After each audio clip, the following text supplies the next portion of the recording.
কেন আইন থাকবে না? কেন আইন কি মানুষের জন্য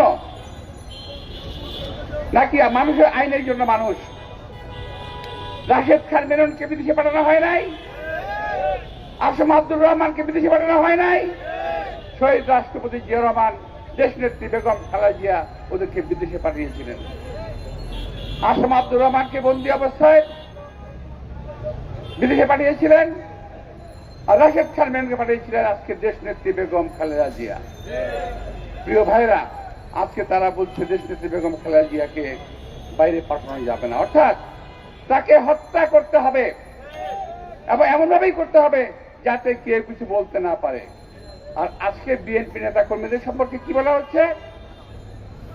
ওই দিন কাদের সাহেব বলেছেন কোন রাজনৈতিক বন্দী জেলে নাই। কি সুন্দর কথা বললেন কাদের সাহেব, আমার খুব হাসি পায়। থাকো তো, আমার খুব হাসি পায়।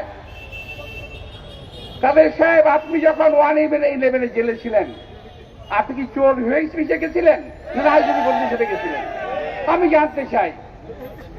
11-এর সময় আজকের প্রধানমন্ত্রী উনিও জেলে ছিলেন, উনি কি হিসেবে বন্দী হয়েছিলেন আমি জানতে চাই।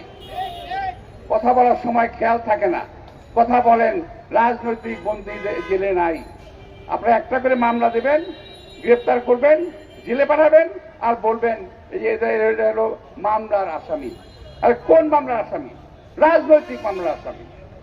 যারা আপনাদের বিরুদ্ধে কথা বলে, আপনাদের কাজকর্মের বিরুদ্ধে কথা বলে। প্রিয় ভাইরা, এই গ্রেপ্তার করে পৃথিবীর কোন আন্দোলন, কোন স্বৈর শাসক থামাতে পেরেছে বলে আমার মনে হয় না, আমার জানা নাই। একদিন না একদিন এই স্বৈর শাসকের পতন ঘটবেই জনরোষের মুখে, এটাকে কেউ ঠেকিয়ে রাখতে পারবে না। আপনারা বলছেন রাজনৈতিক নেতা কর্মী জেলে নাই, এরা কারা জেলে আছে ভাই? এই যে আজকে গরম, এই যে তাপদাহ, আমরা তো জেলে ছিলাম। কি গরমটা জেলের মধ্যে ভাই! তপ্ত মরুভূমি, বালির উপরে জেলখানা, অর্থাৎ সারা মরুভূমির উপরে জেলখানা।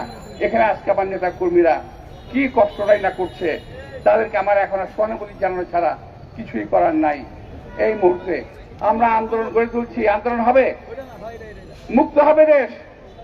আমি হয়তো দেখতে পারবো না, আমি জানি না আমি দেখতে পারবো কিনা, কিন্তু এই দেশে কেউ না কেউ আসবে, কেউ না কেউ আসবে এই হায়নার হাত থেকে এই দেশকে মুক্ত করার জন্য।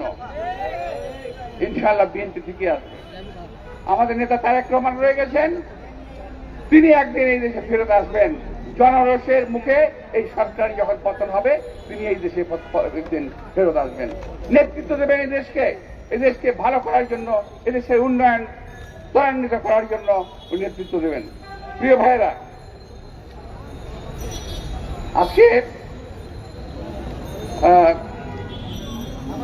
আজকে প্রধানমন্ত্রী বলেন খালেদা জিয়া দেশের সর্বনাশ করে গেছে, উনি নাকি ঠিকঠাক করতেছেন। ভাই কি ঠিক করতেছেন আমার জানা নাই। দেশে আজকে বাংলাদেশ ব্যাংকের দিকে নজর দেন, টাকা পয়সা নাই। কয়েকজন লোকের দিকে নজর দেন, পেট ফুলে সেটা বড় হয়ে গেছে। হাজার হাজার লক্ষ কোটি কোটি টাকা বাংলাদেশের পাচার হয়ে গেছে। বাংলাদেশের মানুষের পেটে ভাত নাই।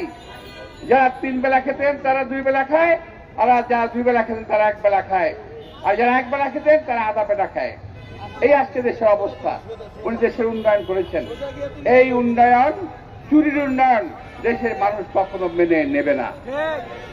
আর আরেকটা ফাঁদ, সর্বশেষ ফাঁদ পেতেছেন আমাদের আজকে সরকার। তারা বলছেন উপজেলা নির্বাচন, প্রতীকবিহীন উপজেলা নির্বাচন।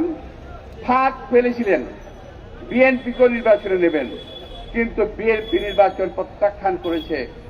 যেই নির্বাচনে জনগণ ভোট দিতে পারবে না, সেই নির্বাচনের প্রয়োজন বাংলাদেশে নাই। এখন একতন্ত্র কায়েম করতে পারেন, রাজতন্ত্র ঘোষণা দিতে পারেন, কিন্তু নির্বাচনের কথা আপনাদের মুখ দিয়ে মানায় না। 7ই জানুয়ারি কি ভোট দিতে গিয়েছিল একজন? এবারও যাবে না।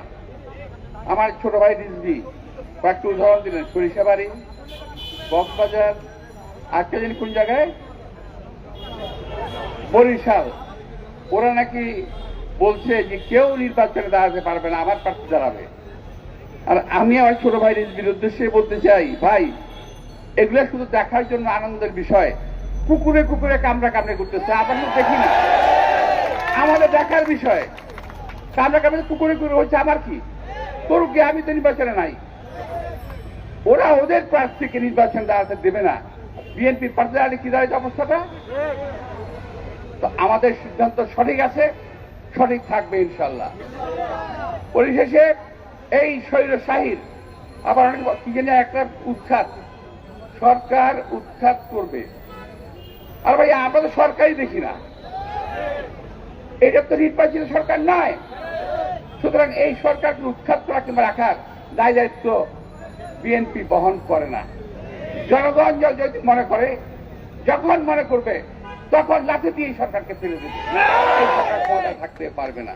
প্রিয় ভাইয়েরা, আপনাদের সবাইকে যারা কষ্ট করে এই তাপদাহের মধ্যে আজকে এখানে জড়ো হয়েছেন, সহকর্মীর প্রতি সহানুভূতি জানিয়েছেন, তাদের সবাই প্রতি সবার প্রতি আমি সহানুভূতি জানিয়ে আমার ধন্যবাদ জানিয়ে বক্তব্য শেষ করছি।